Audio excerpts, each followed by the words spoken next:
ভালোবাসার অপরাধে কখনো বাসা ছাড়তে হয়েছে এমনটা কখনো শুনেছেন কেউ? আমাকে ছাড়তে হয়েছিল।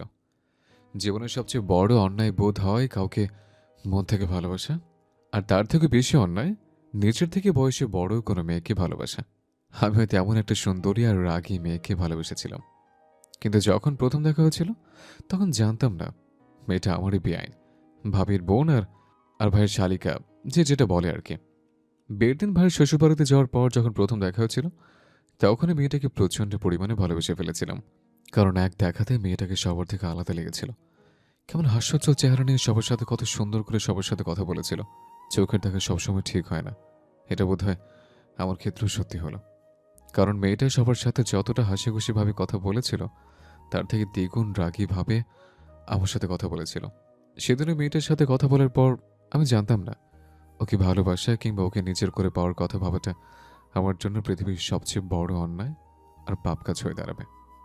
বোনের বিদায় বেলায় যখন মেয়েটা কান্নাকাটি করছিল তখন ঈশানের বেআইন অর্থাৎ মিশমির আব্বু আম্মু ওকে ওর বোনের সাথে পাঠিয়ে দিয়েছিল।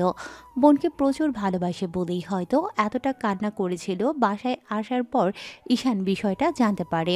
জানার পর ছেলেটার মনটা কেমন খারাপ হয়ে গিয়েছিল, কারণ যাকে প্রথম দেখাতে এত বেশি ভালো লাগলো তাকে নিজের করে পাওয়ার ইচ্ছেটা যে অন্য ছেলেরই হবে। ঈশান তার ব্যতিক্রম ছিল না, কিন্তু যখন জানতে পারল মিশমি মেয়েটা সারা ভাবি অর্থাৎ ওর ভাইয়ার বউয়ের ছোট বোন, কিন্তু ওর থেকে 1 বছরের সিনিয়র, তখনই ঈশানের হাওয়াটা কেমন ফুস করে বেরিয়ে গিয়েছিল। তাতেও কিছু যায় আসতো না যদি না মেয়েটা এমন একটা নাটক না করতো। অবশ্যই ঈশান ওই বিষয়ে কাউকেই কোনো দোষ দেয়নি, নিজেকে সবচেয়ে অপরাধী ভেবেছে। কেন জোর করে মেয়েটাকে ভালোবাসার কথাগুলো বলতে গিয়েছিল, আর ওকে কেনই বা কাছে টেনে নিয়েছিল।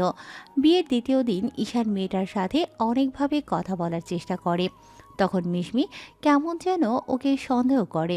একটা সময় নিজে থেকে বলেছিল, সত্যি করে বলুন তো, আপনি কি চাইছেন? গতকাল থেকেই দেখে আসছি আপনি আমার পেছনে পড়ে আছেন।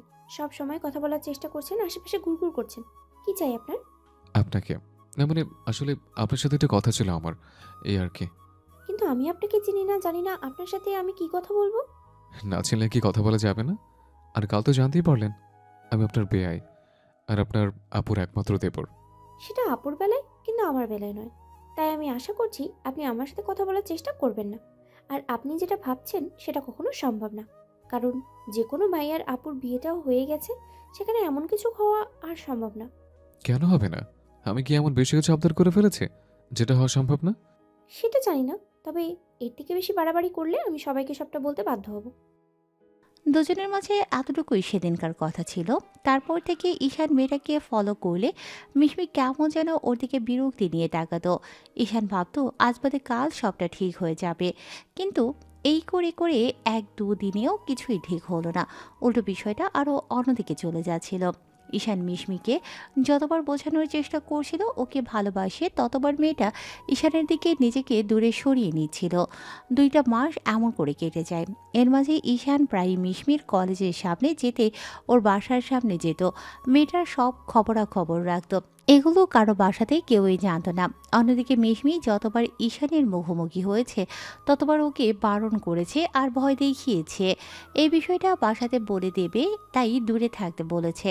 কিন্তু ঈশান জানে মিশমি এসব বলতে পারবে না, কারণ ভাই আর ভাবি দুজন দুজনকে অনেক বেশি ভালোবাসত। মিশমি সেটা চোখের সামনে দেখেছে। তাহলে এসব বিষয় জানাজানি হয়ে গেলে হয়তো দু পরিবারের মাঝে কিছুটা ঝামেলা হবেই ভেবেই মিশমি বলবে না। কিন্তু 2 মাস পরে সেদিন যখন মিশমি ঈশানের বাসায় এসেছিল, তখন ছেলেটা জীবনের সবচেয়ে বড় ভুলটা নিজের হাতে করেছিল। 2টা দিন মেয়েটা বাসায় আসতে না আসতেই প্রচুর পরিমাণে ওকে বিরক্ত করছিল। ভালোবাসার কথাগুলো বলে ওর থেকে রিটার্ন উত্তরে হ্যাঁটা জানতে চাইছিল, কিন্তু মিশমি বরাবরের মতো নিজের কথাতে অটল ছিল। সেদিন রাগের মাথায় ঈশান এমন একটা কাজ করে বসবে সেটা নিজেও জানত না, আর মিশমিও ভাবতে পারেনি। দুপুরে লাঞ্চের পর সেদিন মিশমি নিজের রুমের দিকে যাচ্ছিল। ঈশান আগেই খাওয়া শেষ করে রুমে চলে আসে। মিশমি যখন ঈশানের রুমটা পার হয়ে যেতে নেয়, তখনই ঈশান মেয়েটার হাত ধরে টেনে ওকে রুমে নিয়ে যায় আর দরজা বন্ধ করে মেয়েটার সামনাসামনি দাঁড়ায়। আচমকা এরকম একটা কাণ্ডে মিশমি প্রচুর পরিমাণে ভয় পেয়ে যায়। ঈশান তারপরেও মেয়েটাকে শান্ত করার জন্য ওর থেকে কিছুটা দূরে দাঁড়িয়ে বলতে আরম্ভ করে, রিল্যাক্স, আমি কিন্তু তোমার সাথে এমন কিছু করতে আসিনি যার জন্য আমার ভালোবাসাটা অপবিত্র হবে। আপনি আমাকে জোর করে এখানে কেন আনলেন? তুমি আমাকে ভালোবাসো কিনা সেটা স্বীকার করানোর জন্য। এখন বাড়তি কথা না বলে স্বীকার করবে কিনা বলো, নাহলে কিন্তু আমাকে অন্য ব্যবস্থা করতে হবে। কি কি কি করতে চাইছেন আপনি? বেশি কিছু না, তুমি আমাকে ভালোবাসো সেটা প্রমাণ দিতে চাইছে। এখন বলো, কি করলে তুমি আমাকে ভালোবাসবে? দুই পরিবারের সবাইকে আমি রাজি করিয়ে নেব। এর থেকে তুমি আর কি চাও? আমাদের বিয়েটাও খুব শীঘ্রই হবে। এখন তুমি বলো আমাকে কি করতে হবে। ঈশান ভেবেছিল মিশমি ভয় পেয়ে ভালোবাসার কথাটা স্বীকার করে দেবে, কিন্তু না, মেয়েটা উল্টো রেগে বলতে আরম্ভ করে। দুই পরিবারের সবাই বিষয়টা মানলেও আমি মানতে পারবো না। আপনাকে আমার পছন্দ না, আপনি সেটা শোনেননি? আমি আপনাকে হাজারবার বলছি, আপনাকে নিয়ে এমন কিছু ভাবা আমার দ্বারা কখনো পসিবল না। ঠিক আছে, ভাবতে হবে না। তুমি শুধু হ্যাঁ বলে দাও, আমি সবাইকে রাজি করাই। তারপর না হয় বিয়ের পর এসব নিয়ে ভেবো। তার আগে তুমি শুধু হ্যাঁ বলে দাও। আপনার মাথায় কি কিছু নেই নাকি? বারবার বলছি আমি আপনাকে ভালোবাসি না, তাহলে কেন বলতে যাব? যেখানে আপনাকে আমার অপছন্দ, সেখানে আপনাকে নিয়ে সবার সামনে বলতে যাব আপনাকে বিয়ে করব? আজব ক্যারেক্টার তো আপনি।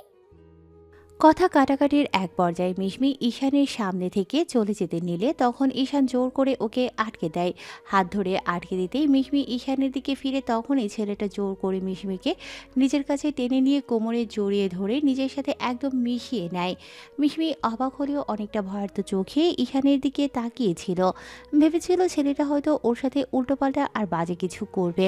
মিশমি ছোটার জন্য ছটফট করতেই ঈশানের মুখে আলতো করে একটা ফু দেয়। মেয়েটা চুপচাপ হয়ে যায়। ঈশান খেয়াল করেছিল মিশমির ঠোরজোড়া তীর তীর করে কাঁপছে। ঈশান কতক্ষণ এমন করে মিশমির দিকে তাকিয়েছিল কেউই জানে না, কিন্তু যখন দুজনেরই হুঁশ ফিরল খেয়াল করলো দরজায় ভাবি দাঁড়িয়ে আছে। ভাবিকে দেখেই দুজনে ভয়ে দুজনের থেকে দূরে সরে দাঁড়ালো।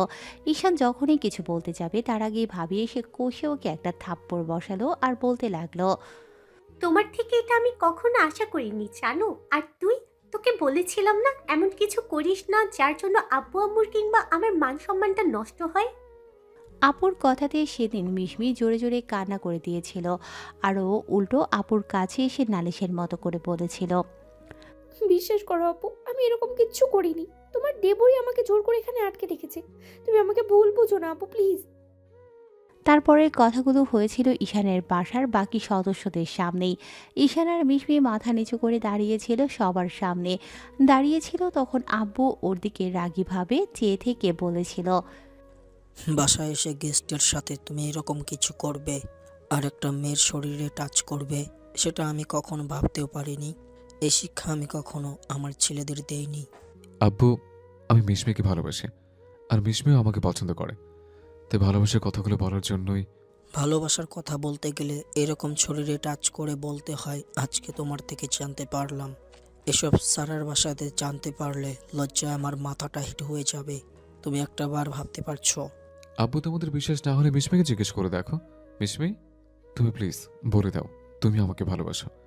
আজ নয়তো কাল সবাই সবটা জানতেই পারতো, তার থেকে না হয় আজকে সবটা জানতে পারুক। ঈশানের কথাতে সবাই মিশমির দিকে তাকিয়েছিল। তখন ঈশান মেয়েটাকে বারবার বিষয়টা বলতে বলেছিল। ভাবিও একই কথা জিজ্ঞেস করলে মিশমি তখন জোরে জোরে কান্না করে দিয়েছিল। ঈশান ওই কান্নাটার মানেটা বুঝতে পারেনি, তবে এটুকু বুঝতে পেরেছিল যে মিশমি ওকে ঠিক কতটুকু অপছন্দ করে, যার এরকম একটা কাজ করেছিল। মেয়েটা কান্না করে দিতেই তখন ভাবি এগিয়ে এসে তার বোনকে জড়িয়ে ধরেছিল, কিন্তু ভাইয়া এসে করেছিল তার উল্টোটা। ইমন ভাইয়া কোমর থেকে বেল্ট খুলে নিয়ে ঈশানকে ইচ্ছে মতো মেরেছিল। তখন ঈশান নীরবে চোখের পানি ফেলেছিল। আম্মু ভাইয়াকে আটকাতে আসলে ঈশান বলেছিল, আম্মু, তুমি ভাইয়াকে মারতে দাও, আটকে দিও না। আমি ভালোবেসে অন্যায় করেছি, সেরা শাস্তি আমাকে পেতে দাও। যাকে ভালোবেসেছে সে আজকে সবার সামনে আমার ভালোবাসাটাকে ছোট করে দিল। ওকে কিছু বলতে হবে না, আমি নিজের মুখিয়ে বলে দিচ্ছি। আমি ওর ক্ষতি করতে চেয়েছিলাম, রুমে নিয়ে গিয়েছিলাম। আমি অন্যায় করেছি ওর। তোমরা আমাকে মারো, বাসা থেকে বের করে দাও, আমাকে পুলিশের হাতে দাও, ভালোবাসার অপরাধে পৃথিবীর যা আছে শাস্তি দেওয়া আছে সবটা আমাকে দাও। ঈশানের সেই আর্তনাদ যেন বাড়ির প্রত্যেকটা দেয়াল আর প্রত্যেকটা ধূলিকণা পর্যন্ত শুনেছিল, কিন্তু সেদিন সেটা মিশমির কান পর্যন্ত পৌঁছয়নি। ভাইয়া ইচ্ছে মতো ঈশানকে আঘাত করেছিল সেদিন, আর আব্বুকে বাসা থেকে বেরিয়ে যেতে বলেছিল। ঈশানও নিজেকে অপরাধী মনে করে জেদের বসে বাসা ছেড়ে বেরিয়ে গিয়েছিল। তারপর ছেলেটার আর কোনো খোঁজ খবর ছিল না, না বাসার সাথে কারো যোগাযোগ ছিল, আর না ছেলেটার বাসায় আর ফিরে যেতে ইচ্ছে করেছিল। 1.5 বছরের জন্য নিরুদ্দেশ হয়ে গিয়েছিল। কথাগুলো ভাবছিল ঈশান, আর চোখ থেকে পানি পড়ছিল। তখনই কেউ একজন কাঁধের ওপর হাত রাখতেই ঈশানের হুঁশ ফিরল। চোখের পানিগুলো মুছে নিয়ে তার দিকে তাকাতেই দেখল বন্ধু মেহেদি। ঈশান একটু হাসার চেষ্টা করে বলতে আরম্ভ করল, কিরে, তুই কখন আসলি? আর এসে আমার এরকম কান্নাকাটি দেখছিলে, তাই না? যাক, অবশেষে স্বীকার তো করলি যে তুই কান্নাকাটি করছিলি। অন্যদিন হলে তো লুকানোর চেষ্টা করতি। তুই তো বলিস আমার কোনো কিছু হলে তুই সেটা বুঝে যাস, তাহলে লুকিয়ে লাভ কি? জোর করে সেই শুনেই নিবি। এসব কথা বাদ দে। যে ভালোবাসেনি তাকে জোর করে এইসব বোঝানোর থেকে নিজেকে বুঝিয়ে নেওয়াটা অনেক ভালো। পরিবারের জন্য হলেও আমাদের অনেক কিছু মেনে নিতে হয়, কিন্তু তুই সেটা মেনে নিতে পারিসনি। শোন, এখনো সময় আছে, বাসায় ফিরে যা। আব্বু মোর কাছে ফিরে গেলে দেখবি ওরা রাগ করে থাকতে পারবে না। তুই কি সবসময় আমার সাথে এসব কথা বলার জন্য যোগাযোগ করিস? ইদানিং দেখছি খুব জ্ঞান দিতে শিখেছিস। তোকে আমি বলেছিলাম, আর যাই হোক, বাসার কথা কখনো আমাকে বলতে যাবি না। বাসার কথা না হয় নাই ভাবলি, কিন্তু আন্টির কথা তো একবার ভাববি। মানুষটার এখন বয়স হচ্ছে, তুই যদি জেদ করে বাসার বাইরে পড়ে থাকিস, কখন তার কি হয়ে যায় তার ঠিক নেই।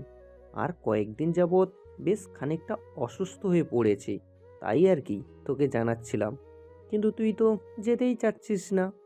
তুই সব জানলি কোত্থেকে? আর তোকে এসব কথা কে বলেছে রে? গত 2 সপ্তাহ আগে তোর ভাইয়ার সাথে আমার যোগাযোগ হয়েছিল। সেই কিভাবে যেন আমার নাম্বারটা পেয়েছি। যোগাযোগ করে পরিচয় দিলে আমি কথা বলতে চাইনি, তখন বলল আন্টি নাকি খুব অসুস্থ।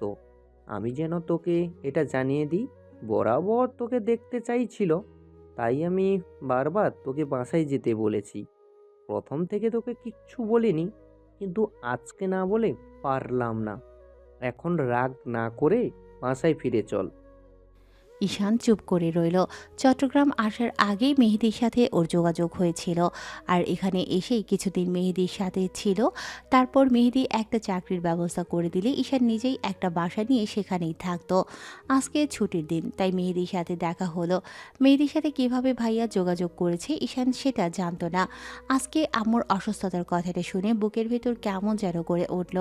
ঈশান চুপ করে আছে দেখে মেহেদি আবারও বলতে আরম্ভ করলো, শোন, সবার উপর রাগ করে থেকে তাদের সাথে না হয় নাই কথা বলি, কিন্তু আন্টি কথাটা একবার ভাব। এই 1.5 বছর তার ছেলেটাকে ছাড়া কিভাবে থেকেছে উনি। বাসায় গিয়ে কারোর সাথে কথা বলতে হবে না। আন্টি সুস্থ হলে তারপর না হয় আবার ফিরে আসবি। প্রত্যেকটা ছেলের কাছে মা তার ইমোশন, তাই মায়ের এমন কথা শোনার পর ছেলেরা ঠিক থাকতে পারে না। তাই ঈশানও বলতে আরম্ভ করলো, ঠিক আছে, যাব, কিন্তু আম্মু যদি আসতে না দেয়, আর এখানেই বা ছুটি ম্যানেজ করবো কি করে সেটাই তো জানি না। ওসব নিয়ে তোর ভাবতে হবে না। আমি আব্বুকে বলবো তার বন্ধুর যেন তোকে ছুটি দিয়ে ম্যানেজ করে দেয়। তখন আজকেই ব্যাগ ট্যাগ গুছিয়ে নিয়ে তুই বেরিয়ে পড়। আমি রাতেই আব্বুর সাথে কথা বলে নিব। আম্মুর কথাটা শোনার পর থেকে কেন জানি মন মানছিল না। তাই ঈশানও আর চুপ করে থাকতে পারল না। মেয়েদের থেকে বিদায় নিয়ে হাঁটা লাগালো ম্যাচের উদ্দেশ্যে। তারপর ব্যাগ ট্যাগ গুছিয়ে বেরোনোর সময় মেহেদিকে ফোন করে জানালো বেরিয়ে পড়েছে। সারা রাত জার্নি করার পর ঢাকায় পৌঁছে গেল পরদিন। আরও আধা ঘন্টা পর বাসার সামনে এসে কিছুক্ষণ দাঁড়িয়ে রইল ছেলেটা। এই বাসা থেকেই আব্বুর কথা মতো কিছুদিন আগে বেরিয়ে গিয়েছিল, 1.5 বছর আগে। আবার আজকে সেখানেই ফিরে এসেছে। না জানি আব্বু আর ভাইয়া ওকে দেখার পর ঠিক কেমন বিহেভ করবে, কিন্তু মেহেদি তো বলেছিল যে ভাইয়া নাকি নিজে থেকে ওকে বাসায় আসতে বলেছে। আচ্ছা, ছেলেটা মিথ্যে বললো না তো? এমন সব হাজারটা প্রশ্ন মাথার মধ্যে ঘুরপাক খাচ্ছিল। তারপর অনেক চিন্তা চেতনা কাটিয়ে কলিং বেল দিল। বার কয়েক বাজতেই কেউ একজনের এসে দরজাটা খুলে দিল। ঈশান খেয়াল করলো ভাবি দরজার সামনে দাঁড়িয়ে আছে। ঈশানকে বোধহয় ভদ্রমহিলা আশা করেনি। ছেলেটা পাশ কাটিয়ে ভেতরে গেল। আম্মুর রুমের সামনে আসতেই দেখলো কিছু আত্মীয় স্বজন আর ভাবির পরিবারের লোকজন সেখানে আছে। ঈশান আম্মু বলে ডাকতেই আম্মু তাড়াহুড়ো করে উঠে বসার চেষ্টা করলো। তারপর দরজার দিকে তাকিয়ে ছেলেকে দেখে চোখের পানি ছেড়ে দিয়ে কাঁদতে লাগলো। ঈশান এসে আম্মুর পায়ের কাছে বসতে গেলে আম্মু জোর করে উঠিয়ে বসালো। এতদিন বাদে ছেলেকে দেখে ভদ্রমহিলা হাউমাউ করে কেঁদে ফেললো।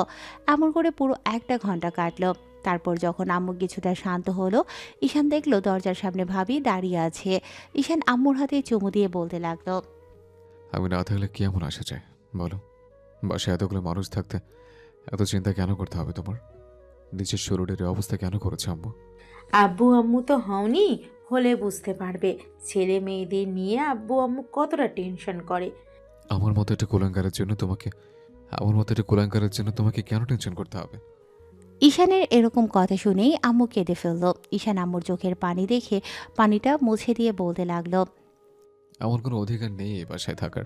আব্বু সেদিন আমার অন্যায়ের শাস্তি দিয়েছিল। শাস্তিটা কম হয়ে গেছিল আমার। আম্মু 1.5 বছরে অন্যায়ের প্রায়শ্চিত্ত করার জন্য যথেষ্ট নয়। আমাকে রেখে তুমি যাবে না, যদি যাও তাহলে কিন্তু ফিরে এসে আমাকে আর কখনো দেখতে পাবে না। ঈশানের এটা নিয়েই সন্দেহ ছিল, বাসায় আসার পর কি আর ফিরে যেতে পারবে কি না। পুরো দিনটাতেও আম্মুকে বোঝানো গেল না। ঈশান ভাবলো পরদিন কোনো রকমে বলে করে কাটাবে, কিন্তু তাতেও কিছু হলো না। সেদিন রাতে আব্বু আর ভাইয়ার সাথে দেখা হলে ওরা ঈশানের সাথে কথা বলার চেষ্টা করলেও ঈশান কারোর সাথে কথা বলেনি। এতদিনের জমানো রাগটা একটু বেশিই কি না, তাই আর ইচ্ছে হয়নি ওদের সাথে কথা বলার। ঈশানের রাগ তো সেখানেই যে বাসার কেউই ওকে বিশ্বাস করেনি সেদিন। আর ওই মেয়েটা ওরকম করে কেঁদেছিল বলেই ভাইয়া ওর গায়ে হাত তুলেছিল। কিন্তু কোথাও থেকে একটা অদৃশ্য রাগ যেন সব কিছু থেকে নিজেকে দূরে সরিয়ে রাখার চেষ্টা করছিল। বাসায় এসেছে প্রায় 1 সপ্তাহ কেটে গেছে। এই 1 সপ্তাহে ঈশানের প্রত্যেকটা দিন প্রত্যেকটা মুহূর্তে মনে হয়েছে এই মানুষটাকে ছেড়ে দূরে থাকাটা বড্ড বেশি কষ্টকর। তারপরও থাকতে হয়েছে। ঈশান হাজারবার বলেও যখন আম্মুকে রাজি করাতে পারল না, তখন মেহেদিকে কল করলো। রিসিভ করতেই ছেলেটা বলতে লাগলো, তোর আন্টি কিন্তু এখন আমাকে যেতে দিতে চাইছে না। তোর কথাতে আমি বাসায় আসতে রাজি হয়েছিলাম। এখন আম্মু আমাকে যেতে দিতে চাইছে না। অন্যের চাকরি করি, এমন করে বাসাতে বসে থাকলে চাকরিটা চলে যাবে। তোকে বাসায় পাঠানোর জন্য এছাড়া আমার কোনো উপায় ছিল না। আমি তোর রিজাইন লেটারটাও অফিসে জমা দিয়ে দিয়েছি। আর বাসা থেকে আসতে হবে কেন? তোদের এত বড় অফিস, এত বড় বিজনেস, তাহলে মায়ের কাছ থেকে এত দূরে কেনই বা আসবি? এসব কথা কেন বলছিস? মজা করিস না তো। আমাকে একটু বুঝিয়ে বল। আমি তোর সাথে মজা কেন করতে যাব? তোকে বাসায় পাঠানোর জন্য এছাড়া কোনো উপায় ছিল না। অবশ্য কারণটা সত্যি ছিল, তাই তোকে এমন করে বাসা থেকে পাঠাতে হলো। তোকে হাতের কাছে পেলে না একবার খুন করে ফেলতাম। তুই আমাকে এমন করে বাসায় পাঠাতে পারলি? আমি বললাম না এখানে আমি থাকবো না। তারপরও কেন এরকম একটা নাটক করলি? সেই সময় চাকরিটাও গেল। মেহেদি হেসে হাজারটা কথা বললেও ঈশানের রাগটা কমলো না। শেষে কলটা কেটে দিল। আম্মুর কান্নাকাটিতে ঈশানকে বাসাতেই থেকে যেতে হলো। কিন্তু আম্মু ব্যতীত ঈশান কারোর সাথেই কথা বলেনি। 2 সপ্তাহ পর সেদিন যখন ভাবি নিজে থেকে ঈশানের রুমে আসলো, তখন ছেলেটা ওনাকে দেখে রুম থেকে বেরিয়ে যেতে নিলে তখন ভাবি ওর একটা হাত ধরে আটকে দেয়। ভাবির এমন কর্মকাণ্ডে ঈশান আমতামতা করে বলেছিল, আপনি আমার রুমে কেন? ভাইয়া, আমি তোমার সাথে একটু কথা বলতে আসছি। আমি জানি তুমি আমাদের উপর রাগ করে আছো। তোমার বাসা থেকে বেরিয়ে যাওয়ার পেছনে সবচেয়ে বড় কারণ ছিলাম আমি। তাই তোমার সাথে না না, আপনারা কেউই দায়ী নন। দোষী আমি। আমার সাথে আপনারা কেউ কথা বলতে আসবেন না। আমি অন্যায় করেছি, তার শাস্তি পেয়েছি। আর এসব নিয়ে প্লিজ আমাকে জোর করবেন না। আমি কারোর সাথে কথা বলতে চাইছি না। ঈশান হাতটা ছাড়িয়ে নিয়ে রুম থেকে বের হতে গেলে তখন ভাবি ওকে আটকে দিল। এবার ভদ্রমহিলা কান্না করে দিতেই ঈশান খানিকটা ভয় পেয়ে গেল আর বলতে আরম্ভ করলো, একে আপনি কাঁদছেন কেন? এরকম কান্নাকাটি করলে শেষে ভাইয়া এসে আবার আমার গায়ে হাত তুলবে। আপনার যদি মনে হয় আমি এই বাসাতে না থাকি, তাহলে এমনিতেই বলে দিতে পারেন। আমি নিজে থেকে বাসা থেকে বেরিয়ে যাব। তারপরে এসব করার কোনো দরকার নেই। ভাবি আরও জোরে জোরে কান্না করতে লাগলো। এর মাঝে আম্মু রুমে আসতেই ঈশান আমতামতা করতে লাগলো। তখন ভাবি বলতে লাগলো, আম্মু, দেখছো তোমার ছেলে আমাদের উপর কত রাগ করে আছে। আমি নাকি ওকে বাসা থেকে বের করে দিতে চাই বলে কান্না করছি। আম্মু রাগী চোখে ছেলের দিকে তাকাতেই ও ভয়ে ভয়ে বলতে লাগলো। আম্মু বিশ্বাস করো, আমি এরকম করে কথাগুলো বলতে চাইনি। আমি ভেবেছিলাম আমি বাসার সাথে ভাবি খুশি না, তাই। তোমার ভাবি তুমি চলে যাওয়ার পর ঠিক আমি যতটা কষ্ট পেয়েছি ঠিক ততটাই কষ্ট পেয়েছে। সামান্য একটা ভুল বোঝাবুঝির জন্য সেদিন আমাকে বাসা থেকে বেরিয়ে যেতে হয়েছে। সেই জন্য তোমার ভাবে সব সময় চেয়েছে তুমি বাসায় ফিরে আসলে তোমার কাছে মাফ চেয়ে নেবে। ঈশান অবাক চোখে কিছুক্ষণ তাকিয়ে রইল। ও ভাবতে পারেনি যে ভাবি এরকম কিছু চিন্তা করবে। এবার ঈশান সবটা মজা মনে করে একটু হাসার চেষ্টা করে বলতে লাগলো। আম্মু, আমার শাস্তিটা হয়তো একটু কম হয়ে গেছে, তাই ভাবি চাইছিল আমি যেন বাসায় ফিরে আসি আর আমার শাস্তিটা সামনে থেকে দেখতে পারে। কিসব কথা বলছো আব্বু? এমন কথা বলতে হয় না। তোমার ভাবি ভুল করে এরকম একটা কাজ করেছিল। সেদিন যদি রাগের মাথায় কথাগুলো সবাইকে না বলে তোমার ভাইয়াকে আস্তে আস্তে বোঝানোর চেষ্টা করতো তাহলেই হতো। ঈশান হাত জোর করে আম্মুর সামনে দাঁড়িয়ে বলতে লাগলো। দয়া করে আর সেদিনের কথাগুলো আমাকে বারবার মনে করে দিতে হবে না। আমি তোমাদের কাছে হাত জোর করে বলছি, সেদিনের কথাগুলো আর অন্তত আমাকে মনে করিয়ে দিও না। আমি এসব কথা যতই বলতে চাই না, তোমরা ততই আমাকে এসব মনে করিয়ে দাও। আমি অন্যায় করেছি, তার জন্য হাজারটা শাস্তি দাও। তারপর এসব কথাগুলো দয়া করে আর কখনো মনে করবে না। ঈশান বেশ খানিকটা উত্তেজিত হয়ে গেছে। বুঝতে পেরে আম্মু এসে ওকে পাশে বসিয়ে দিল। ভাবি গিয়ে ঈশানের জন্য পানি নিয়ে আসলে ঈশান পানিটা খেয়ে জোরে জোরে নিঃশ্বাস নিতে লাগলো। আম্মু ছেলেকে জড়িয়ে ধরে মাথায় হাত বুলিয়ে দিতে লাগলো। ঈশান বেডে শুয়ে পড়ল। তারপর আম্মুর কোলের মধ্যে মাথা দিয়ে গুটিসুটি মিলে শুয়ে পড়ে রইল। ছেলেটার চোখ দিয়ে পানি পড়ছে। ভাবি এমন কিছু দেখে বলতে লাগলো। সব আমার জন্য হয়েছে ভাইয়া। তুমি তুমি আমাকে একবার মাফ করে দাও। আর কখনো কেউ এসব তোমাকে মনে করাবে না। তুমি শুধু আমাদের সাথে কথা বলো। বৌমা, ঈশান সবার সাথে কথা বলবে। তুমি এখন যাও, ওকে একটু শান্ত হতে দাও। ভাবি কাঁদতে কাঁদতে চলে গেল। সেদিন ভাবিকে মন খারাপ করে থাকতে দেখলে ভাইয়া বিষয়টা জিজ্ঞেস করে। তখন ভাবি কান্নাকাটি করে সবটা বলল। ভাইয়া বুঝতে পারল সেদিন বিষয়টা নিয়ে কথা বলাতে ঈশান ঠিক কতটুকু কষ্ট পেয়েছে। সারা দোষটা আমাদেরই ছিল। আমরাই ঈশানকে ভুল বুঝেছিলাম। সবটা না জেনেই সেদিন ওকে আঘাত করেছিলাম। তাই তো এখন আমাদের সাথে কথা বলছে না। সব আমার জন্য হয়েছে, তাই না ইমন? আমি সেদিন এরকম করে রাগ না করতাম তাহলে এত কিছু হয়ে যেত না। ভাবি ফুপিয়ে ফুপিয়ে কান্না করছে দেখে ভাইয়া এসে ভাবিকে জড়িয়ে ধরে মাথায় হাত বুলিয়ে দিতে লাগলো। এর মধ্যে ভাইয়া কথা বলার চেষ্টা করলে ঈশান স্বাভাবিকভাবেই কথা বলল। কিন্তু কারো সাথে হেসে কথা বলার মতো মন মানসিকতা ওর আর নেই। সবার সাথে কথা বলেও কেমন দূরে দূরে থাকে। একটা মাস পেরিয়ে গেছে। এর মাঝে আম্মু অনেকটাই সুস্থ হয়ে গেছে। এর মাঝে আম্মু বারবার বলেছে ঈশানকে বিয়ে করে নিতে, কিন্তু ঈশানের এসব কথা শুনতে ভালো লাগে না, তাই এড়িয়ে গেছে। 1 মাস পর সেদিন যখন ডাইনিংয়ে বসে সবাই কথা বলছিল, তখনই ঈশান বাইরে থেকে এসে রুমের দিকে যাচ্ছিল। ভাইয়া ঈশানকে ডেকে কাছে আনলে ছেলেটা এসে সবার থেকে কিছুটা দূরে মাথা নিচু করে দাঁড়াতেই ভাইয়া বলতে আরম্ভ করলো। দাঁড়িয়ে আছিস কেন? বস। আমি এখানে ঠিক আছি, বলো কি বলবে। কাল আমাদের একটা বিয়ের অনুষ্ঠানে যেতে হবে। তুই যদি আমাদের সাথে যেতি তাহলে ভালো হতো। আমি কেন? আমাকে কেন বা যেতে হবে? তোমরা যাও না, আমি এমনিতেই ভালো আছি। আমার বন্ধু তোমাকে নিয়ে যেতে বলেছে, তাই তোমাকে যাওয়ার কথাটা বলা হয়েছে। এখন তুমি যাবে কিনা সেটা তোমার একান্ত ব্যক্তিগত ব্যাপার। তবে যেতে না চাইলে তোমাকে জোর করব না, কিন্তু তুমি না গেলে আমার বন্ধুর সামনে আমার কথাটা নড়চড় হয়ে যাবে।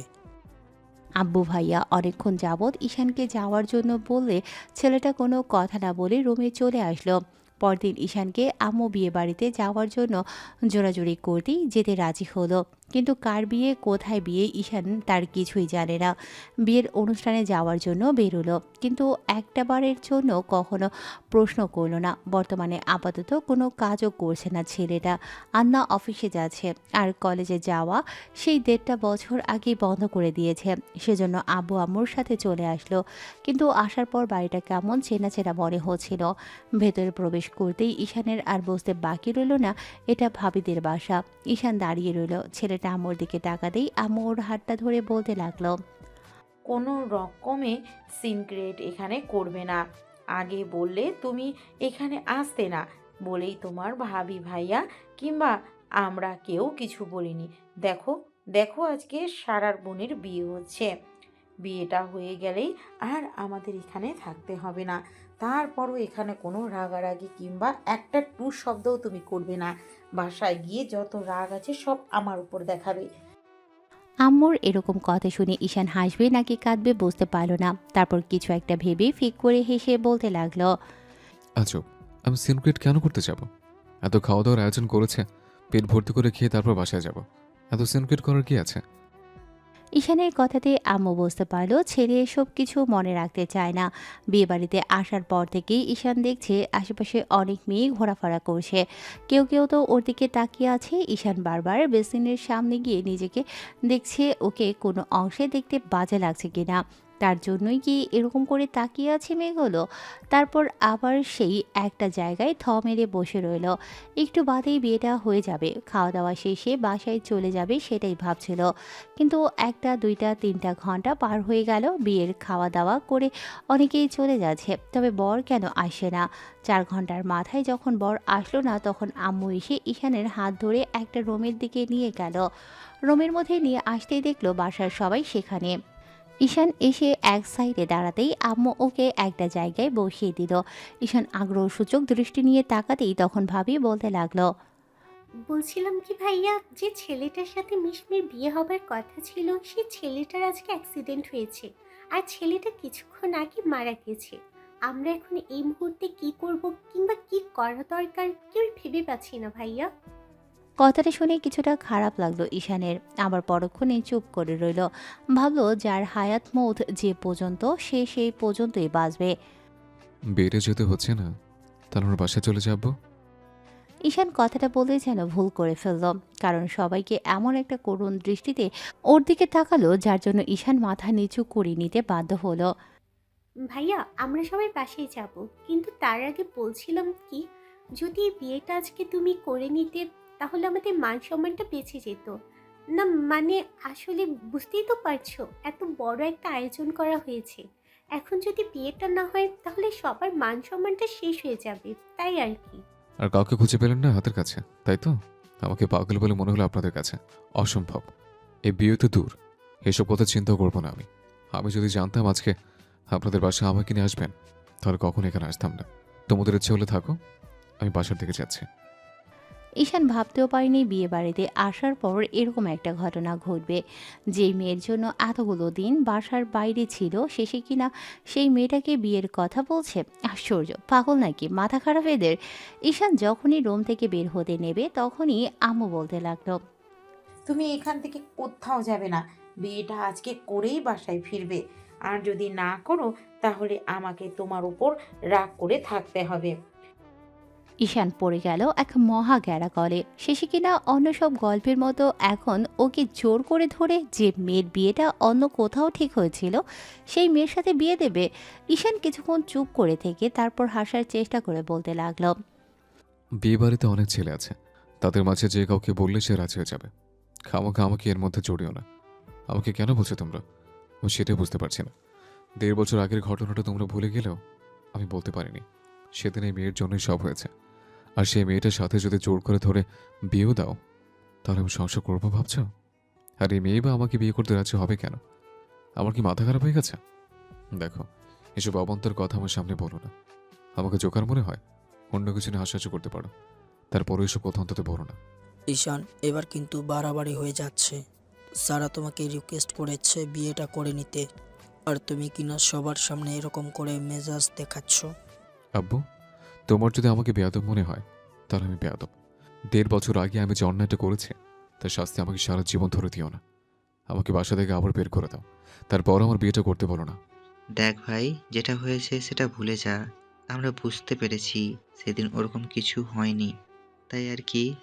চাইলে সব ভুলে যাওয়া সম্ভব? আর যে আমাকে এত বেশি ঘৃণা করে তাকে আমি বিয়ে করব?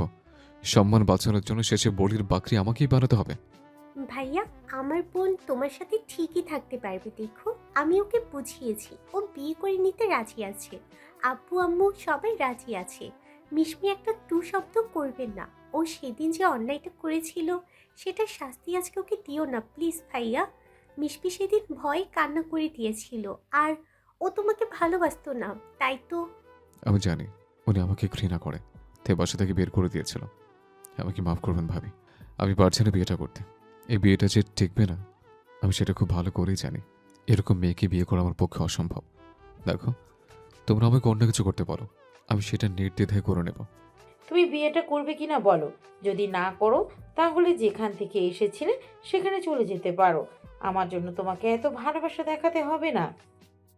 আম্মুর জেদের কাছে ঈশানকে কেন জানি বারবার হার মেনে যেতে হয়।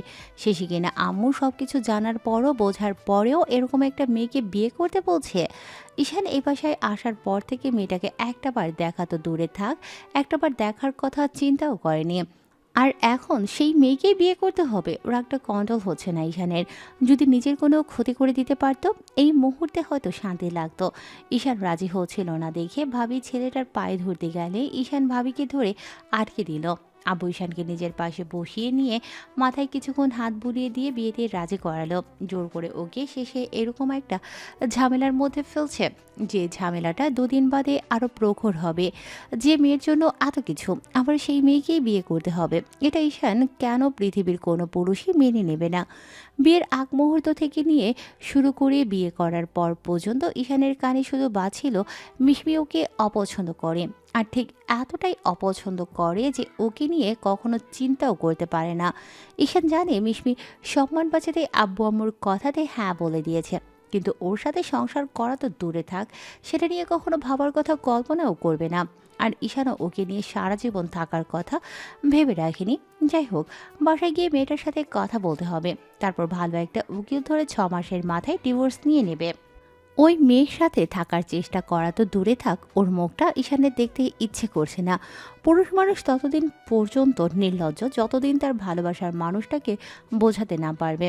আর যখন বুঝে যাবে মানুষটার কাছে আপনি এতটাই তুচ্ছ, আপনার ভালোবাসাটা তার কাছে এতটাই মূল্যহীন যে সেটা পায়ের ধুলোর সামান মনে করে।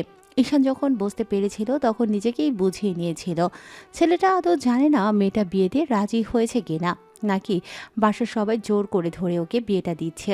শেষে বিয়ে নামক একটা নাটক ঈশানকে আজকে করে আসতে হলো। রাতে কি হবে কিংবা মেয়েটাকে কি বলবে, হাজারটা চিন্তা ভাবনা নিয়েই ঈশান বাসায় আসলো। বাসায় এসে ছেলেটা যেন আরও অবাক হলো, কারণ ঈশানের বন্ধুরা বাসায় এসে হাজির হয়েছে। হারামিগুলোকে দেখেই ঈশানে এগিয়ে আসলো। ঈশান বিয়ে করেছে বলে বন্ধুরা ওকে একদম মাথায় তুলে নাচতে লাগলো আর হাজারটা কথা বলল। ঈশান ভাবলো হয়তো বিয়ে হবার আগেই ওদেরকে আম্মু কিংবা ভাবি ফোন করে বলে দিয়েছে বাসায় আসতে, তাই এসব নিয়ে ঈশান আর মাথা ঘামালো না। রাতে বন্ধুরা খাওয়া দাওয়া করে বাসা ছেড়ে চলে গেল। অন্যদিকে বিয়ের পর আব্বু মিশমিদের বাসার কথা দিয়ে এসেছে কিছুদিন বাদে যখন ওদের দুজনের মনোমালিন্য কাটবে তখন একটা রিসেপশনের অনুষ্ঠান করবে। কিন্তু ঈশানের কাছে কেন জানি সবটা কেমন একটা রসিকতা বলে মনে হয়েছে। বিয়ের মতো একটা পবিত্র বন্ধনকে এরকম করে অসম্মানিত করা না করলেও হয়তো পারত। আব্বুর থেকে হাজারটা কথা শুনে হাজারটা প্রশ্নের উত্তর দিয়ে ঈশান বাসর ঘরে আসলো। ইচ্ছে ছিল না এই রুমে আসার, ভাবি আর আম্মু রিকোয়েস্ট করলো আসতে, আর ভাবি ঈশানের হাত ধরে কান্নাকাটি পর্যন্ত করছিল তার বোনের সাথে কোনো রকম সিন ক্রিয়েট না করতে। কিন্তু ঈশান জানে এই মেয়েকে দেখার পর আর মেজাজটা ঠিক রাখতে পারবে না সে, কারণ ওকে দুচক্ষে সহ্য করার মতো ইচ্ছা শক্তিটুকু ঈশানের আর বাকি নেই। যতবার সেদিনের সেই ঘটনার কথাগুলো উঠে এসেছে ততবারই ঈশানের মনে হয়েছে যে সব কিছুর জন্য ওই মেয়েটাই দায়ী, আর সেটা ভেবেই মেজাজটা পুরো চড়ে আছে। ঈশান রুমে এসে দরজাটা খুলে ভেতরে প্রবেশ করতে দেখলো রুমটা বেশ সুন্দর করে সাজানো হয়েছে। এসবের কোনো মানেই ছেলেটার কাছে নেই। ঈশান দরজাটা লাগিয়ে দিয়ে এসে তারপর বেড থেকে একটা বালিশ নিতে গেলে তখন মিশমি উঠে আসলো। মেয়েটা ঘোমটা ফেলে দিয়ে বেড থেকে নেমে যখনই ঈশানের পায়ে হাত দিতে গেল তখনই ঈশান সরে গেল। হাতের বালিশটা নিচে ফেলে দিয়ে ছেলেটা বলতে লাগলো, ডোন্ট টাচ মি। আপনি যদি ভেবে থাকেন বিয়েটা আমি মেনে নিয়েছি তাহলে ভুল। পরিবারের সবাই জোর করে আমাকে বিয়েটা করিয়েছে। আপনাদের সম্মান বাঁচানোর দায়িত্ব ছিল, সেটা বাঁচিয়ে দিয়েছে। আমার থেকে আর কোনো আশা আপনারা করবেন না। আমি জানি এসবের কোনো মূল্য আপনার কাছেও নেই, তার কোনো নাটক করে বাসার মানুষগুলোর সামনে আমাকে ছোট করবেন না। ঈশানের কথাতে মেয়েটা খানিকটা চুপ করে থেকে তারপর ওর দিকে এগিয়ে যেতে নিল। মিশমি কিছু বলার চেষ্টা করলে ঈশান ওকে হাতের ইশারায় থামিয়ে দিয়ে বলতে লাগলো, আমাকে কিচ্ছু বোঝাতে হবে না। সেদিন আপনি বুঝতে পারেননি আর ভুল করেছিলেন, সেটা অন্তত আমাকে আর বলতে হবে না। পৃথিবীতে যদি কোনো মানুষকে আমি ঘৃণা করে থাকি সেটা আপনি। আপনি আমাকে অপছন্দ করতেন বলেছিলেন না? আজকে আমি বলছি সেদিন যে আপনাকে আমি পছন্দ করতাম, আজকে তার থেকে দ্বিগুণ পরিমাণে ঘৃণা করি শুধু আপনাকে। ঈশান আমার কথা তো শুনবেন। কোনো কিছু শোনার ইচ্ছা আমার নেই। কালকে আপনি আপনার বাসায় কল করবেন, সবাইকে জানিয়ে দিবেন আপনি বিয়েটা মানেন না আর নিজে থেকে ডিভোর্সের জন্য আপিল করবেন। ঈশানের কথাতে মিশমি করুণ চোখে তাকিয়ে থেকে অসহায় কণ্ঠে বলতে লাগলো, এসব কি বলছেন আপনি? আমি ডিভোর্স কেন চাইবো? আজকে আমাদের বিয়ে হলো, আপনি কিনা বলছেন কালকে ডিভোর্স স্যার বলতে হবে? কারণ এই বিয়ের কোনো মূল্য আমার কাছে নেই। জোর করে আজকে আমাকে নিয়ে গিয়ে ওখানে বিয়েটা করানো হয়েছে। আমি বুঝতে পারছি এসব আপনাদের প্ল্যান ছিল। আর আপনার কি মাথায় কিছু নেই নাকি? সবাইকে বলতে পারেননি আপনি আমাকে পছন্দ করেন না? ঈশান হাজারটা কথা বলেও মিশমি কোনো কথা বলল না, চুপচাপ ওর মুখের দিকে তাকিয়ে রইল। ঈশান বলা শেষ করে একটা চাদর বের করে নিয়ে বিছানা করে যখনই শুতে নেবে তখনই মেয়েটা বলতে লাগলো, ঈশান আমাকে কি একটা সুযোগ দেওয়া যায় না? আমি আপনার কোনো কথার অবাধ্য হব না। দেখুন, বিয়েটা যেমন করে হোক হয়েছে তো। আর বাঙালি মেয়েদের কাছে বিয়ের পর থেকে স্বামী সব। এই বিয়েটা আপনি যদি ভেঙে দিতে চান তাহলে আমার দিকে 1000 জন আঙ্গুল তুলবে। তাই আপনি যদি আমাকে একটা সুযোগ দিতেন তাহলে। এখানে কোনো কম্পিটিশন চলছে না যে আপনাকে সুযোগ দেওয়া হবে। কোনো সুযোগ আমার কাছে নেই। আমি এসব বিয়ে নামক নাটকের কিছুই মানি না। আপনি আপনি আমার সামনে আসবেন না। যদি কাছে আসার চেষ্টা করেন আমার থেকে খারাপ আর কেউ হবে না, বলে দিলাম। আপনি কেন বুঝতে চাইছেন না? বাঙালি মেয়েদের বিয়ে একবারই হয়। মানছি আমি সেদিন ভুল করেছি, তার জন্য আপনি যা শাস্তি দেওয়ার দিতে পারেন। আমি সবটা মাথা পেতে নেব। তারপরে আমাকে একটা সুযোগ দিন প্লিজ। আমি কথা দিচ্ছি, আপনি কি আর অভিযোগ করেন মতো দ্বিতীয় সুযোগ আমি দেব না ঈশান। আমি বিয়েটা মানি না, তাহলে আপনাকে সুযোগ কেন দিব? আর হ্যাঁ, ডিভোর্সটা আপনিও যদি না দেন তাহলে আমি আপনাকে দিয়ে দেব। আপনার সাথে সংসার করার জন্য আমি বিয়েটা করিনি আর না কখনো কল্পনা করব। ঈশান প্লিজ আমার কথাটা একটু শুনুন। রাগের মাথায় একটা বিষয়কে কেন্দ্র করে বিয়েটা ভেঙে দিলে কি সব সমস্যার সমাধান হয়ে যাবে? মানছি আমি সেদিন কান্না করে আর চুপ করে থেকে অন্যায় করেছি, তার জন্য আপনি আমাকে শাস্তি দিন। তারপর বিয়েটা ভাঙার কথা বলবেন না, তাহলে আব্বু আম্মু অনেক কষ্ট পাবে। দেখেন, ওরা ভেবেছে এরকম একই বিয়ে একই বাড়িতে দুই বোন থাকলে আমি অন্তত ভালো থাকতে পারবো। তাই আপনার কাছে। ব্যাস, আর কোনো কথা শুনতে চায় না। চুপচাপ শুয়ে থাকবেন, নাহলে রুম থেকে বেরিয়ে যাবেন। যে আমার নিঃস্বার্থ ভালোবাসাটাকে সেদিন পায়ে মারিয়ে দিয়েছে তাকে বিশ্বাস করার কোনো ইচ্ছাটা আমার নেই। মিশমি সেখানেই দাঁড়িয়ে রইল আর ঈশান অন্যদিকে ফিরে শুতেই মিশমি আমতা করে বলতে লাগলো, ঠিক আছে, আপনার রাগ যতদিন না কমে আমি ততদিন চুপ করেই থাকবো। কিন্তু তারপরে আপনি নিচে শোবেন না প্লিজ। আপনি বেরিয়ে শুয়ে পড়ুন, আমি নিচে শুয়ে পড়ছি ঈশান। ঈশান উঠে বসলো। তারপর মেয়েটার দিকে অগ্নি চোখে তাকাতেই মেয়েটা কেমন যেন চুপসে গেল। তোর কি মনে হয় তুই আজকে আমাকে বেরিয়ে শুতে বলবি আর সকালে তোর আপুর কাছে গিয়ে কান্নাকাটি করে সবটা বলবি, তারপরে ফলাফলটা আমাকে ভোগ করতে হবে? তোর আমাকে আর কোনোভাবে ছোট করতে হবে না। তোর যদি আমাকে এত অপমান করার ইচ্ছে হয় তাহলে মুখে বলে দিলেই পারিস। মিশমি কিছু বলতে যাবে তার আগেই ঈশান ঠোঁটের উপর আঙুল দিয়ে বলতে লাগলো, চুপ। আর একটা কথা না, চুপচাপ শুয়ে থাকবে, নাহলে ঘাট ধাক্কা দিয়ে রুম থেকে বের করে দেব। ঈশানের ধমকে মিশমি চুপচাপ বিছানায় গিয়ে শুয়ে পড়ল। সারা রাত মেয়েটা আর ঘুমোতে পারল না। অন্যদিকে ঈশান বেঘরেই ঘুমিয়েছে। পরদিন যখন ঘুমটা ভাঙলো বুঝতে পারল মিশমি বিছানায় বসে আছে। ছেলেটা উঠে বসলে মিশমি ওর দিকে একটা তাওয়াল এগিয়ে দিল। ঈশান সেটা না নিয়েই ফ্রেশ হয়ে আসলো। তখন মিশমি কিছু বলার জন্য হাঁসফাঁস করতে লাগলো, তাই ঈশান বলতে লাগলো, শোনেন, আপনার চেহারাটা আমার দেখতে ইচ্ছে করে না। আপনি আমার সামনে ভুলে আসবেন না। আমরা তো এখন স্বামী স্ত্রী ঈশান। আপনি না চাইতেও যে আমাকে আপনার সাথেই থাকতে হবে।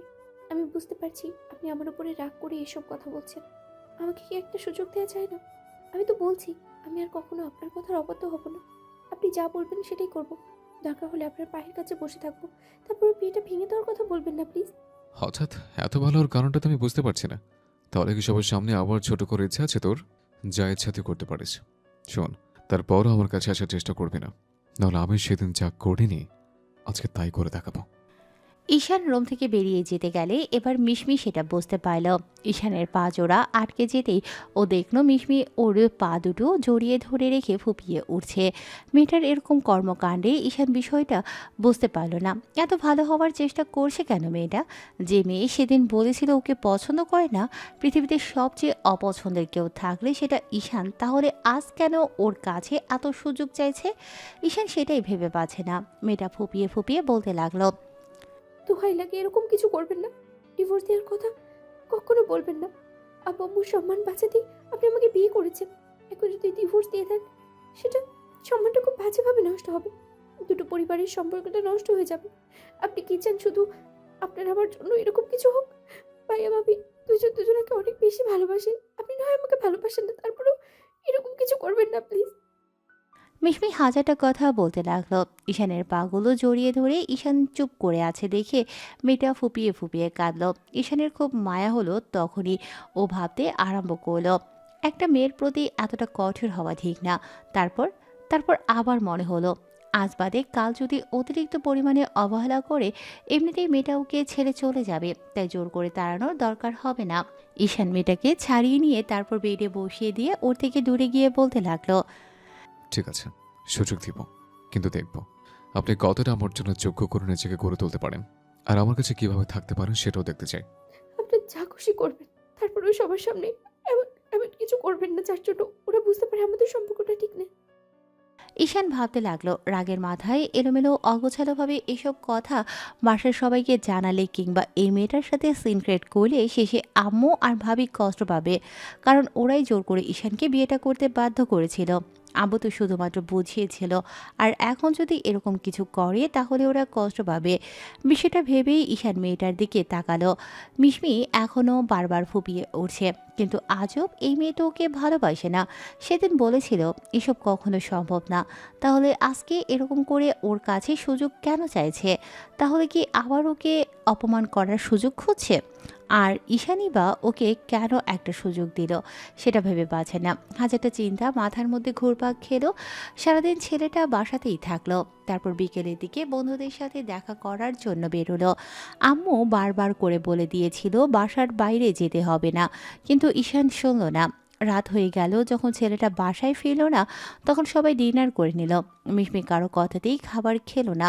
আপু ওকে হাজারবার বলার পরও মেয়েটা একটু পানিও মুখে দিল না।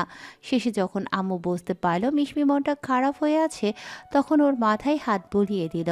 তারপর ঈশানের নাম্বারে কল করলো। ঈশান দেখলো রাত 10টা বেজে গেছে।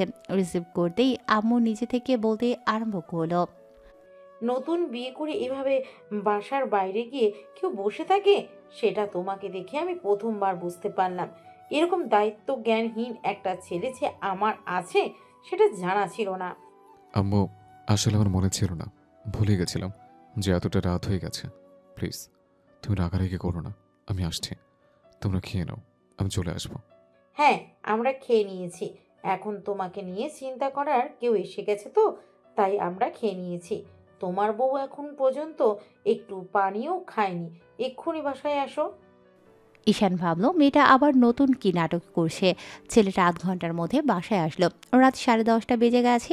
এখনও মিশমি ডাইনিংয়ে বসে আছে। ঈশান কলিং বেল দিতে দৌড়ে গিয়ে দরজা খুলে দিল। ঈশানকে দেখে মিশমি কিছু বলতে যাবে, তার আগেই ঈশান রুমে চলে আসলো। মেয়েটা ওর পেছনে পেছনে আসলো। ঈশান রুমে গিয়ে ফ্রেশ হয়ে নিচে আসতেই খেয়াল করলো মিশমি খাবার বাড়ছে। ঈশান খেতে আরম্ভ করলেও মেয়েটা বসছে না দেখে ঈশান জোরে সোরে একটা ধমক দিয়ে বলল, এত নাটক করতে হবে না। কিরকম ভালোবাসতে পারেন সেটা আবার জানা আছে। বিয়ে হতে না হতে স্বামীর জন্য দরদ একেবারে উতলে উঠছে, তাই তো? দরদটা সেদিন কোথায় ছিল? আর একদিন যদি দেখি এরকম নাটক সবার সঙ্গে করেছেন, তাহলে আমার থেকে খারাপ আর কি হবে না। ঈশান আবারও একটা ধমক দিতেই মেয়েটা খেতে বসে গেল। খাবার খাওয়া শেষ হতেই ঈশান রুমে চলে আসলো। মিশমি এসে নিচেই শোয়ার জন্য প্রস্তুতি নিচ্ছিল। তখন ঈশান ওকে ধমক দিতেই মেয়েটা সুরসুর করে বেরিয়ে গিয়ে শুয়ে পড়ল। মিশমি হাত মোচড়াতে লাগলো। ঈশান বুঝতে পেরে বলতে লাগলো, কিছু বলা থাকলে বলে চুপচাপ লাইটটা নিভিয়ে দিন। না মানে আসলে এভাবে নিচে শুলে আপনার শরীর খারাপ করবে। আপনি আম্মুর কাছে আমি আম্মুর কাছে শুয়ে নিয়েছিলাম যে আপনি বিছানা ছাড়া ঘুমাতে পারেন না, তাই আর কি। তো না মানে আসলে বলছিলাম কি যে আপনি যদি চান আমার পাশে শুতে পারেন। কোনো দরকার নেই। গত 1.5 বছরে অনেকবার নিচে শুতে হয়েছে, তাতে কিছু যায় আসেনি। আর এখন 2-4টা দিন শুলে এমন কোনো ক্ষতি হবে? 6 মাসেরও তো ব্যাপার। কেন? 6 মাসের ব্যাপার কেন? আপনার কি মনে হয় আপনি আমার সাথে সারা জীবন থেকে যেতে পারবেন? আপনি কখনোই আমার সাথে থেকে যেতে পারবেন না। আপনার জন্য আমার কোনো ভালোবাসা নেই। আগে যেটা ছিল এখন সেটা মরে গেছে। 2 দিন অবহেলা করলে বড়লোকের মেয়ে তো এমনিতেই বাড়ি চলে যাবেন। আর এসব নাটক করে সবার সামনে ভালো হতে চাইছেন, সেটা আমি খুব ভালো করেই জানি। আমি আপনাকে ভুল প্রমাণিত করে দেবো ঈশান। আপনার যা খুশি করতে পারেন। এখন কথা না বলে লাইটটা অফ করে দিন। আমার চোখে লাগছে, আমি লাইট অন করে ঘুমোতে পারি না। টেবিল ল্যাম্পটাও বন্ধ করে দিল। ঈশান শুয়ে পড়ল। এমন একটা সপ্তাহ কাটলো। এই একটা সপ্তাহে মিশমি ঈশানের জন্য সুন্দর করে সাজলো। ওর পছন্দের খাবারগুলো রান্না করলো আর ঈশান যেমনটা চেয়েছিল তেমন হওয়ার চেষ্টা করলো। মিশমি ভাবলো হয়তো ছেলেটা নিজে থেকেই কাছে আসবে, কিন্তু না, ঈশান ওর দিকে ফিরেও তাকায়নি। আর তাকাবেই বা কেন? সেদিন ঈশান ঠিক যতটা কষ্ট পেয়েছে মিশমি এখন সেটা কিছুটা হলেও অনুভব করতে পারছে। ঈশান নিজে থেকে মেয়েটার সাথে কথা বলে না। যদি মিশমি কোনো প্রশ্ন করে কিংবা কিছু বলে তাহলে উত্তর দেয়, না হলে নিজ থেকে কথা বলার কোনো ইচ্ছেও হয় না। মিশমি বুঝতে পারছি ঈশান ঠিক কতটা পাল্টে গেছে। কারোর সাথেই ছেলেটা নিজে থেকে তেমন করে কথা বলে না। একমাত্র আম্মুর সামনে থাকতেই একটু হেসে কথা বলে। তাছাড়া মিশমি এই বাসাতে আসার পর থেকে কারোর সাথে ঈশানের তেমন কোনো সংযোগ দেখেনি। তাহলে কি সেদিনের ওই ঘটনার পর থেকে ছেলেটা পাল্টে গেছে? কথাগুলো ভাবছিল মেয়েটা। তখন ঈশান রুমে প্রবেশ করল। মিশমি বেডে বসে আছে। ছেলেটা ওকে একবার আর চোখে তাকিয়ে থেকে বলতে লাগলো, এমন মন খারাপ করে থাকলে শেষে আপনার বোন ভাববে যে আপনাকে আমি গায়ে হাত তুলেছি, না হলে এমন কিছু বলেছি যেটা আপনি সহ্য করতে পারছেন না। দেখেন, আমি আপনাকে বলে দিচ্ছি, আপনি আমার সাথে থাকতে পারবেন না। খামোকে এখানে জোর করে থাকার বৃথা চেষ্টা করছেন। আপনি বাইরে থেকে পড়ালেখা করে এসেছিলেন, তার উপর আমি এখন বেকার। আমার মতো বেকার ছেলের কাছে আপনি কেনই বা থাকতে যাবেন? এসব আপনার বলতে খারাপ লাগবে না? আপনি বাসায় চলে যান, সবাইকে বলে দিন আপনি এই সম্পর্কটা রাখতে চান না। তাহলে দেখবেন সবাই সবটা মেনে নেবে। আমি না হয় চাই না, কিন্তু আপনি। আমি সেটা বিয়ের রাতে আপনাকে বলে দিয়েছি। আপনার সাথে থাকার বিন্দু পরিমাণ ইচ্ছে আমার নেই। আমি আপনার কাছে সুযোগ চেয়েছিলাম আর আপনি আমাকে সেটা দিয়েছিলেন। তাহলে এখন কেন আমাকে বাসায় চলে যেতে বলছেন? তাহলে সবসময় এরকম মন খারাপ করে থাকেন কেন? যেখানে জানেন আমার থেকে আপনি কখনো ভালো ব্যাপারটা পাবেন না। আর ভালোবাসাটা তো সেখানে একটা বিলাসিতা। স্বামীর কাছে না আসলে স্ত্রীর কতটা খারাপ লাগে সেটা আপনি বুঝবেন কি করে? স্বামীর কাছে আসার মতো কাজ আপনি করেননি, তাই স্বামীর আপনার কাছে আসার ইচ্ছেটাও নেই। চেষ্টা করে দেখতে সমস্যা কিসে? আমার কোনো সমস্যা নেই, তবে আমার মনে হয় না আপনি থাকতে পারবেন, তাই বলেছে। মিশমি চুপ করে রইল। তারপর একটা দীর্ঘ নিঃশ্বাস ফেলে বলতে লাগলো, বলছিলাম কি, 15 দিন তো হয়ে গেল। বিয়ের পরদিন থেকে শুরু করে নিয়ে অবধি এখন পর্যন্ত বাসায় যাওয়া হয়নি। চলেন না আজকে একবার বাসায় যাই, কয়েকটা দিন থেকে তারপর না হয় আবার চলে আসবো। আপনার ইচ্ছা থাকলে আপনি চলে যেতে পারেন। আমাকে বলছেন কেন? মেয়ের জামাই প্রথমবার যদি মেয়ের সাথে শ্বশুর বাড়িতে না যায় তাহলে সবাই খুব খারাপ ভাববে। যার যেটা ভাবার সেটা ভাবুক, তাতে আমার কিচ্ছু যায় আসে না। প্লিজ চলেন না, কয়েকটা দিনেরই তো ব্যাপার। আমি কথা দিচ্ছি আপনাকে কোনো প্রকার ডিস্টার্ব করবো না। আপনি যেগুলো বারণ করেছেন তার কিছুই হবে না। প্লিজ চলেন না ঈশান। মেয়েটার দুদিনের কান্নাকাটিতে শেষে ঈশান আর উপায় না পেয়ে আম্মুর কথাতে মিশমির সাথে যেতে রাজি হলো ঈশান। বাসার সামনে এসে মিশমিকে গাড়ি থেকে নামিয়ে দিয়ে ঈশান যখনই চলে যেতে নেবে তখনই মিশমি বলতে লাগলো, কি হলো? আপনি কোথায় যাচ্ছেন? বাসার ভেতরে যাবেন না?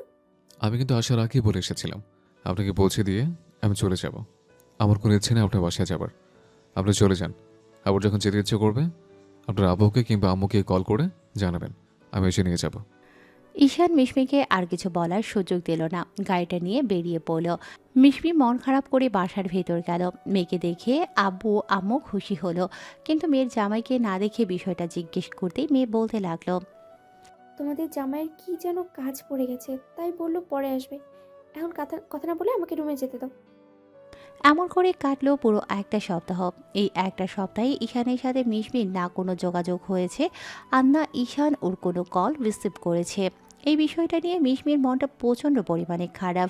মেয়েটা সব কিছু ঠিক করে নিতে চেয়েছিল, তাহলে ঈশান কেন নিজ থেকে ওর দিকে এগিয়ে আসে না? ঈশান সেদিনের বিষয়টা নিয়ে এখনও রেগে আছে, আর রেগে থাকারই কথা। এরকম একটা কাণ্ড মিশমির সাথে ঘটলেও ও ঠিকই এরকম করে রাগ করে থাকতো।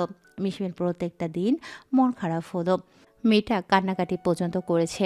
ঈশান কেন ওকে মেনে নিচ্ছে না এটা নিয়ে সারাক্ষণ ভাবে। বিয়ের আগে থেকে নিয়ে শুরু করে মিশমি ভেবেছে ঈশান কি আদৌ ওকে মেনে নেবে, সেটা নিয়ে সন্দেহ আছে। কিন্তু আপু যে বলেছিল বিয়ের পর সব ঠিক হয়ে যাবে, কিন্তু না, সেটা তো ঠিক হচ্ছেই না, আর না কোনো লক্ষণ আছে।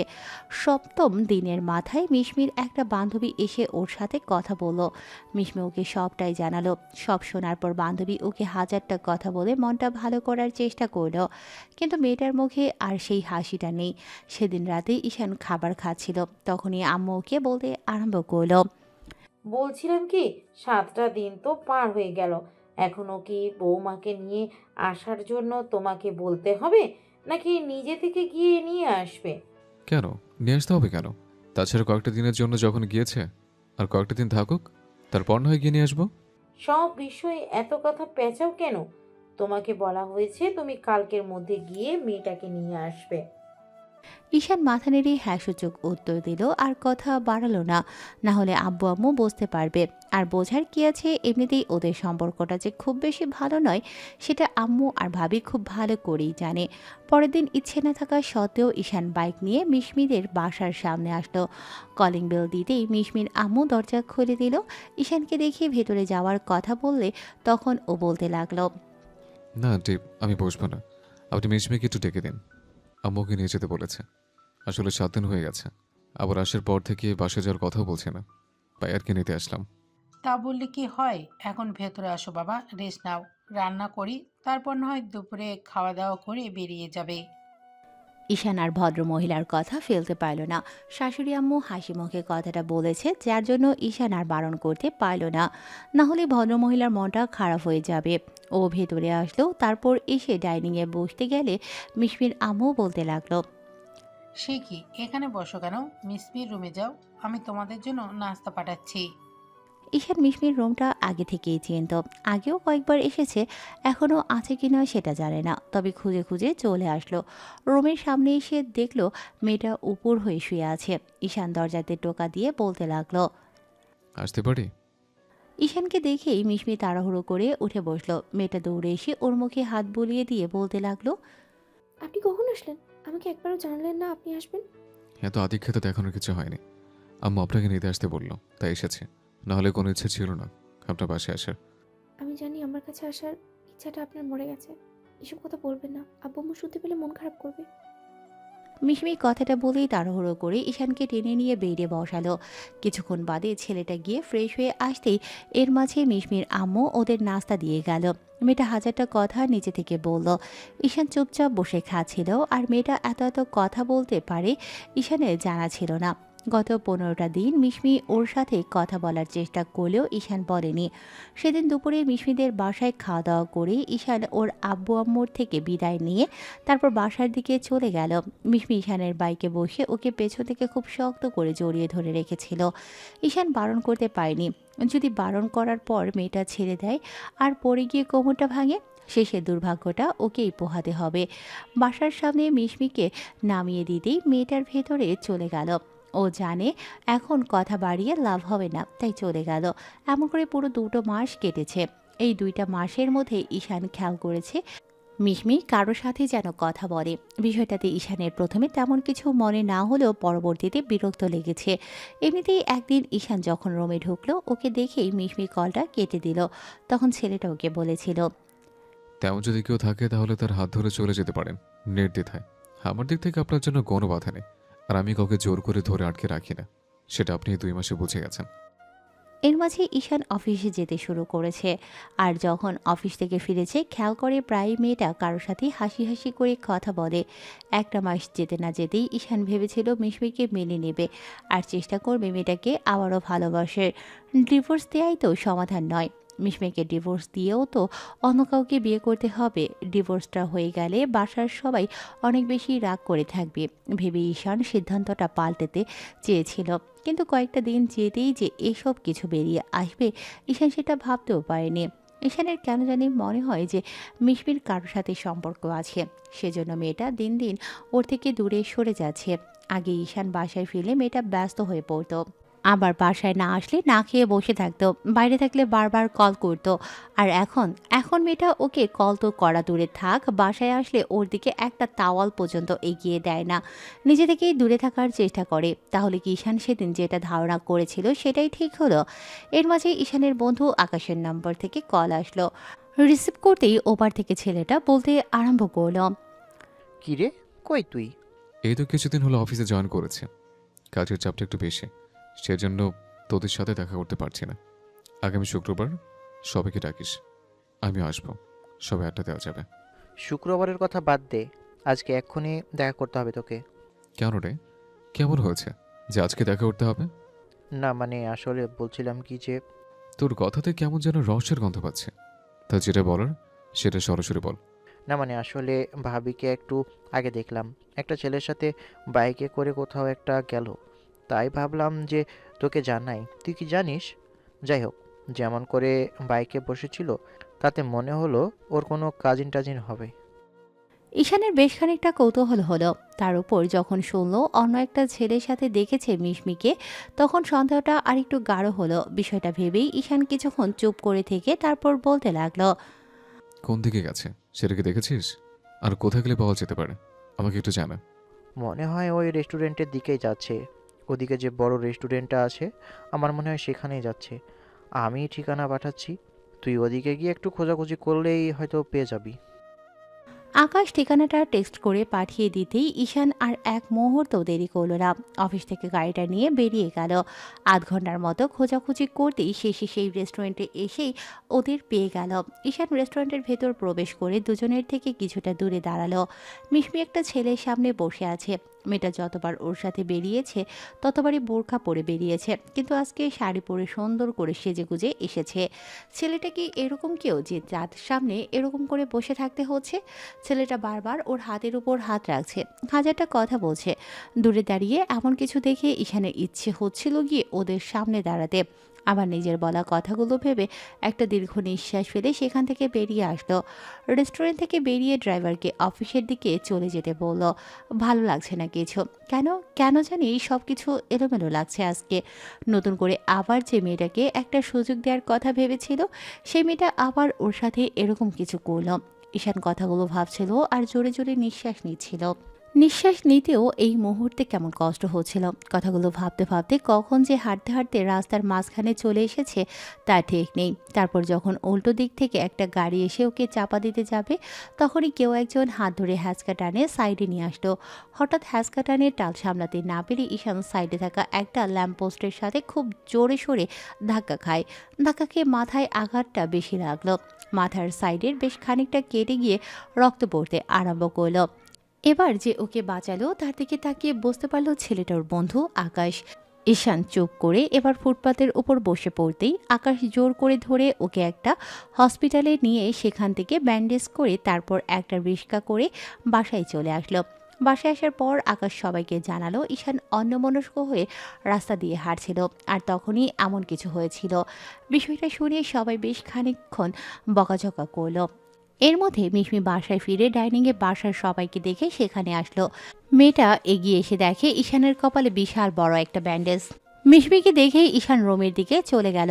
এবার মিশমি সবার কাছ থেকে বিষয়টা শুনে তাড়াহুড়ো করে রুমে আসলো। ঈশান বেডে বসে আছে। মিশমি এসে ওর সামনে দাঁড়াতেই ঈশান উঠে যেতে নিলেই মেয়েটা ওর একটা হাত ধরলো। সাথে সাথে ঈশান হাতটা এক ঝটকায় ছাড়িয়ে নিয়ে ওকে একটা থাপ্পড় মারার জন্য হাত উঠাতেই মিশমির চোখ জোড়া বন্ধ করে নিল। তোর গায়ে হাত তুলতে আমার ঘৃণা লাগছে। আমি কি করে পারলাম তোকে দ্বিতীয় সুযোগ দেওয়ার মতো ভুলটা করতে? এখন নিজের কাছে নিজের প্রতি লজ্জা লাগছে। কি হয়েছে সেটা তো বলবেন, এমন করে কথা বলছেন কেন? আমি কি করেছি ঈশান যার জন্য এরকম রেগে আছেন? না না, তুই কিছু করিসনি। করেছি তো আমি, তোকে আরেকটা সুযোগ দিয়েছিলাম, মেনে নিতে চেয়েছিলাম।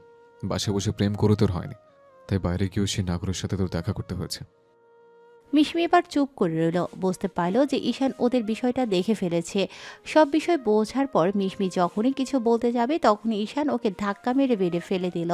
তারপর মেয়েটার উপরে উঠে ওকে বিছানার সাথে 2 হাত চেপে ধরে ওর মুখের কাছে মুখটা এনে বলতে লাগলো, তো চাহিদাটা যদি এতই বেশি ছিল তাহলে আমাকে বলতি, আমি তো চাহিদাটা মিটিয়ে দিতাম।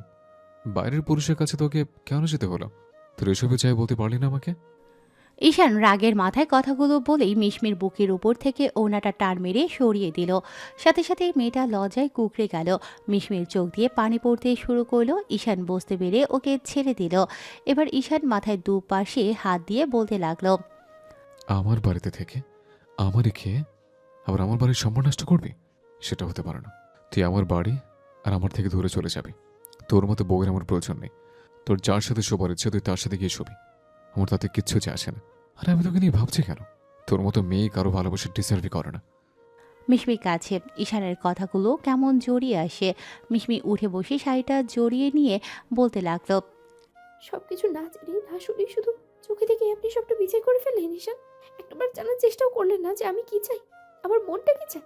বিয়েটা যেমন করে হোক আমি আমি সবটা মেনে নিতে চেয়েছিলাম, কিন্তু বিয়ের 1 মাস পার হয়ে গেলেও যখন আপনি আমার দিকে ফিরেও তাকালেন না, তখন আমার একটা বান্ধবী আমাকে পরামর্শ দিয়েছিল অন্য কারোর সাথে প্রেমের অভিনয় করুন, তাতে যেন আপনি আমাকে ভালোবাসেন সেটা রাগ করে হলেও বলে দেন, আর জোর করে হলেও আমাকে কাছে টেনে নেন। আমি আপনাকে বোঝাতে গিয়ে আপনার চোখে এত বেশি ছোট হয়ে গেলাম আজকে।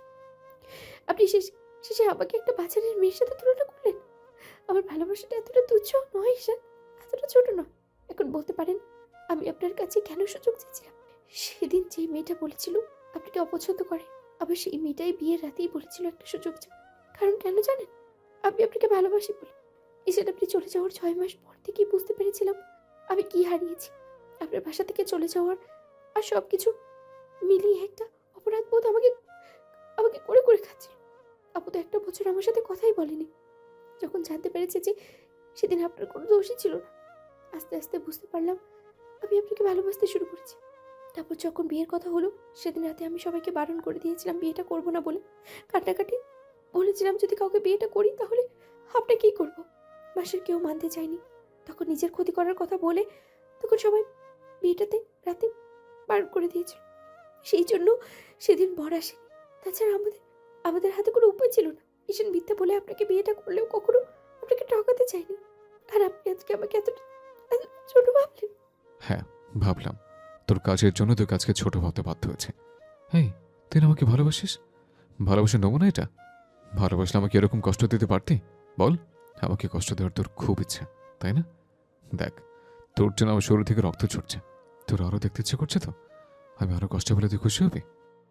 ঈশান কথাটা বলেই উঠে গেল। মিশমি ঈশানের কাছে আসার আগে ছেলেটা তাড়াহুড়ো করে গিয়ে এবার ড্রেসিং টেবিলের মিররে একটা সজোরে ঘুষে মেরে দিল।